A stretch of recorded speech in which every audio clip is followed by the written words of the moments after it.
Hi everybody, good morning. We are in the kitchen today. I want to show you guys how to make something super simple that your family will love, that you can put on your shelf and it will last for a very long time. We're gonna make blackberry jam. I don't know if you can see this or not. We already made some, but we went and picked a ton more blackberries. The beautiful thing about blackberries are they're free. You just go pick them, especially if you know somebody that has a great patch. You could just go pick as many as your little heart desires. For this recipe, we are using the Ball Home Preserving book. And to make one recipe of the berry or blackcurrant jam, you need 5 cups of berries. We are doubling it today, so we have 10 cups of berries. And we have them already rinsed and in a stainless steel pan. So we're just going to follow our recipe also while I'm thinking about it. I have to get my pressure canner on, which I already have full of water. Now, we are doing a water bath canning, so we aren't going to use the weight. You're just going to use the lid. So the pressure, you won't be under pressure or anything. We're just doing water bath canning. But for that, I still like to use my canner because it is big enough. And there's lines on the side, on the inside, that show you what level you need to go to do water bathing appropriately. So we're just going to get that on now. All right, I'm gonna move you guys around a little bit in the kitchen as I go because there's a glare from the window. I don't wanna put you over there. It already looks a little hazy. But yeah, so the next thing we need to do is get the berries on and, oh, I need to get another tool, hold on. Very quickly, I wanna show you everything that we have set up here. So of course I have my Ball jelly jars already here. They've been sanitized. The way I like to do it is I like to wash them very good and I put them on a cookie sheet and I put them in the oven at 230 degrees for at least like an hour, and that will sanitize the jars. And it also makes them nice and warm because we're going to be putting hot liquid into them. So of course you don't want a cold jar because you know what happens, they'll crack. So of course I have my cookbook, I have my spoon. This is fantastic. I got this at an antique store. I absolutely love it. You can buy new ones like this today. I believe they're sausage stuffers. I use them for smashing things, berries and whatnot. So it's one of my very favorite tools. Antiques are always best, guys. I'm telling you. We have sugar because we're gonna need a good bit of that. Right here, we have my lids and my flats, the rims and the flats. I have them sanitized in boiling water. I just turn them off. Of course, like I showed you before, I have my berries, my canning pot. I have my towel that I'm gonna need, my can lifter, and of course here oh, I almost spilled it. That's not good. Gonna have to add a little bit more, weigh that out again. But I have my pectin, my powdered pectin, which you need. Okay, so the next thing we're gonna do is smash our berries. I like to just give them a good pounding. I already rinsed these berries, but obviously sometimes you miss some of the little dried up ones. Just threw that in the sink for right now.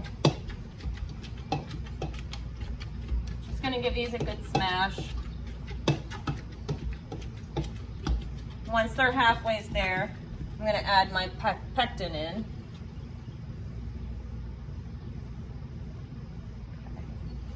I'm gonna go ahead and turn this on. So we wanna bring it up to a boil. Once we bring it to a boil, we're going to add the sugar and boil just for a minute. I will tell you what happens if you don't boil for just a minute. You make candy in a jar. It's really good candy though. I've done that already this year because I always second guess myself. Let me get rid of this for a second. I always second guess myself and I'm like, this doesn't look like it's gonna be thick enough. And then I cook it a little bit longer than it's supposed to be. But luckily, if you heat it up, it will like kind of loosen up some. So we like to put that over waffles or vanilla ice cream. So you can still use it as long as you don't make it too much like candy. Ben, your jars are even no good. You put ground cherry jam, didn't you? I did do that with ground cherry jam. Yes, I did.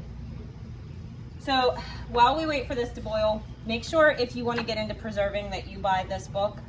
It's fantastic. It has a ton of recipes for everything from meats to soups and jams and anything you could possibly imagine. It's a wonderful book, and it gives you all the guidelines of how long you should leave things in. So it's a really great book to have. You can take this, learn from it, and then start making your own. That's what I like to do. Okay, we got it all boiling and cooked down. So now we have to add the sugar. 14 cups for a double batch. So that would be just 7 cups if you were doing a single batch.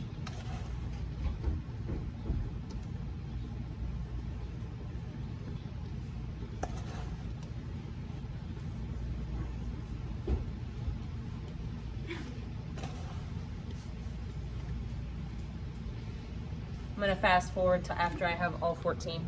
Okay, so we got all 14 cups in here. I know that sounds like a ton of sugar. It is, but the jelly isn't, or the jam isn't overly sweet or anything. You just need that much to be able to turn it into jam, or else it just won't work. Can you use a sugar substitute? I'm going to say no, because I've not done it.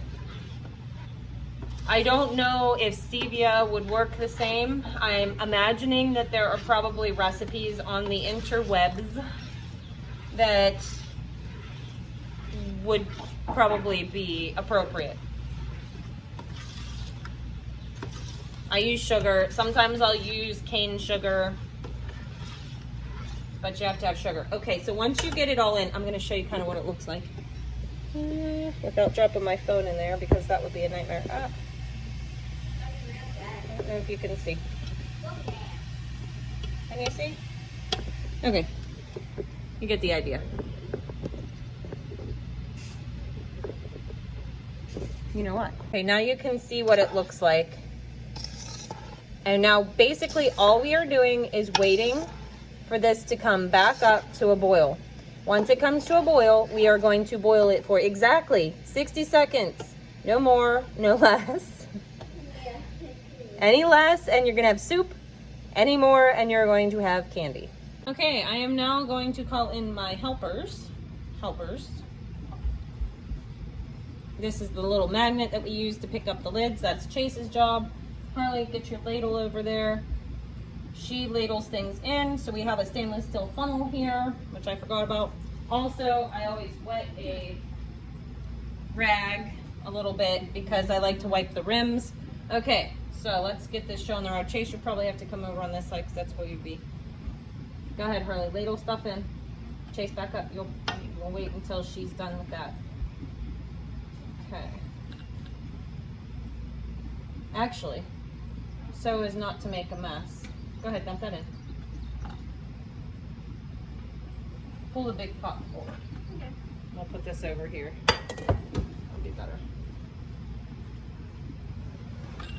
Yeah. Okay, now we're in business. So when you're canning anything, you have to worry about headspace. This is, you can add a little bit more. We're gonna do 1/4 inch of headspace. And go a little more. I eyeball it by the rims, that's good, that's good. Your big piece, you're good. Okay, before we go any further, I'll move this one over. Yeah. And so 1/4 inch isn't very much. This is probably more of almost 1/2 inch, but I don't like to push my limits. Let me just wipe off the rim. Chase, can you get it flat? Yep. Okay, go ahead, pull it off. Get the, I'll drop a rim. No, here. You got the rim? Okay, put the rim on. Now this is hot, so you might want to handle this with gloves or whatever. My hands seem to be impervious to it. Grab the jar lifter, and in the pot we go. Oh my god. Is that good? Yep, that's good. I got a triple grab. You did? No, I just need that. Okay. Okay. No. And we're just going to keep doing this until we get them all filled. Okay, I got things mostly cleaned up now. The jars are all stacked in here. I think we got 17 jam jars, which is better than double, so that's awesome. We are going to, I have this on high and I put the lid on it.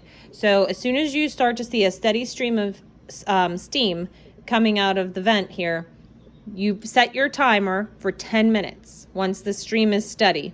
10 minutes in the water bath, then turn off the heat. Don't move anything. Leave it sit still. After it cools down, about 5 minutes or so, you can remove the lid. I like to let it sit another 10-15 minutes. Maybe less than that. You know, it's up to you. It's your call. But just let it sit until it's not scalding hot. You'll hear the lids start to pop, but I'll try to show you that once this is all done. But it has to come up to temp first. Okay, guys, here we go. I just pulled them out of the canner. We have 18 jars of jelly. When these cool down completely, whoop, see, we got the popping already. When these cool down completely, we will unscrew the rings. You want to store them on your shelf like this with no ring, okay? Because the rings can harbor bacteria. You hear that popping? That is them sealing, so that is fantastic. But yeah, and you can reuse your rings over and over and over again. No reason to have more than what you need.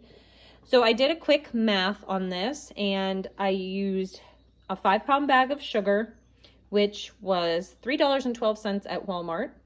I also used, I personally used 2 things of Pectin, but if you were using it, you would only use 1 thing of Pectin. I got this Pectin from a bulk food supply store. It was $3.45. Once you work everything together, for this many jars, I spent 36 cents a jar. You can't get jelly anywhere for 36 cents a jar. I will leave the recipe for making this very simple jelly down in the description below. Let me know if you like these kind of videos, because I will absolutely make more of them as the summer goes on, because I have a lot of things to can, and so I might as well just bring you guys on the journey with me.